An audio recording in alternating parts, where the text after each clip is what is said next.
ಬಿಸ್ಲಾಗ ಯಾಕೆ ಕರ್ಕೊಂಬ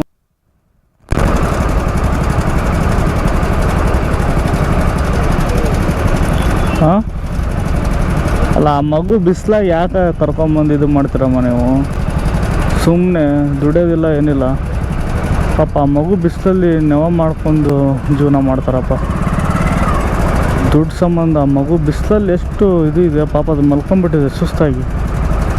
ಅದು ಮಗು ಹೇಳೋಕ್ಕಾಗಲ್ಲ ಏನಿಲ್ಲ ಪಾಪ. ಯಾವ ಥರ ದುಡ್ಡು ಮಾಡ್ತಾರಂದ್ರೆ ಜನ ಯಾವ ಥರ ಬೇಡ್ತಾರಂದರೆ ನಾವು ಚೆನ್ನಾಗಿದ್ರೆ ಸಾಕು ಮಕ್ಳಿಗೇನಾಗಲಿ ಅಂತಾರೆ. ಇಂಥ ಜನ ಇದ್ದಾರಪ್ಪ. ಏನು ಪಾಪ ಮಾಡಿದ್ದಾನ ಪಾಪ, ಇವ್ರ ಕೈಯಲ್ಲಿ ಸಾಯ್ತಾ ಇದ್ರು ಅಲ್ಲ. ಮಗುನ ಇಟ್ಕೊಂಡು ದುಡ್ಡು ವಸೂಲಿ ಮಾಡ್ತಾರಂದರೆ ಇವರು ಜನ ಭಿಕ್ಷೆ ಬೇಡ್ತಾರಂದರೆ ಎಷ್ಟು ಮಟ್ಟಿಗೆ ಬಂದಿಲ್ಲ ಇವರು. ಆಗಲ್ಲ ಏನಿಲ್ಲ ಅಂತ ಬಿಸಿಲಲ್ಲಿ ಕರ್ಕೊಂಬಂದು ಚಿಕ್ಕದದು ಮಗು ನೆತ್ತಿ ಎಷ್ಟು ಸುಡಬಾರ್ದು ಅದ್ರದ್ದು. ಆ ತಲೆ ಕೈ ಇಟ್ಟರೆ ಎಷ್ಟು ಸುಡುತ್ತೆ ಗೊತ್ತಾ ಅದರದ್ದು.